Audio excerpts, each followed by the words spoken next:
ایک دن ابو جہل مسجد الحرام کے پاس آ بیٹھا۔ حضرت محمد صلی اللہ علیہ وسلم مسجد سے باہر تشریف لائے تو اس نے اپنا ہاتھ آستین سے باہر نکالا اور کہنے لگا، یا محمد صلی اللہ علیہ وسلم، بتائیے میری مٹھی میں کیا ہے؟ اگر آپ صلی اللہ علیہ وسلم نے صحیح جواب دیا تو میں اپنے ساتھیوں سمیت آپ صلی اللہ علیہ وسلم پر ایمان لے آؤں گا۔ حضور صلی اللہ علیہ وسلم نے فرمایا کہ تیرے ہاتھ میں ایک ڈبیا ہے جو کہ ٹاٹ کے اندر لپٹی ہوئی ہے۔ اس ڈبیا کے اندر 3 موتی ہیں، ان میں سے ایک سوراخ شدہ ہے، دوسرا آدھا سوراخ شدہ اور تیسرا بغیر سوراخ کے ہے۔ اس ڈبیا میں ایک لال بھی ہے جس میں ایک سرخ کیڑا ہے، کیڑے کے منہ میں سبز پتی ہے۔ ابو جہل کہنے لگے، یہ سب تو ٹھیک ہے لیکن سرخ کیڑے اور سبز پتی کا علم کیسے ہوا؟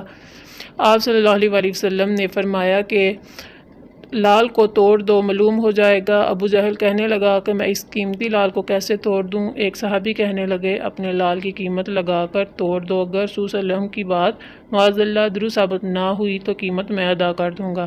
ابو جہل اس بات پر راضی ہو گیا۔ جب لال توڑا گیا تو سب نے دیکھا کہ اس میں چھوٹا سا سرخ کیڑا منہ میں سبز پتی لیے ہوئے موجود تھا۔ رسول صلی اللہ علیہ وسلم نے اس کیڑے سے دریافت کیا کہ تم کب سے اس لال میں ہو؟ کیڑے نے پہلے آپ صلی اللہ علیہ وسلم کی خدمت میں اسلام عرض کیا، پھر کہا، مجھے نہیں معلوم لیکن اللہ تعالیٰ مجھے روز 3 سبز پتی عطا فرماتا ہے۔ آپ صلی اللہ علیہ وسلم نے کہا، تیرا ذکر اور تسبیح کیا ہے؟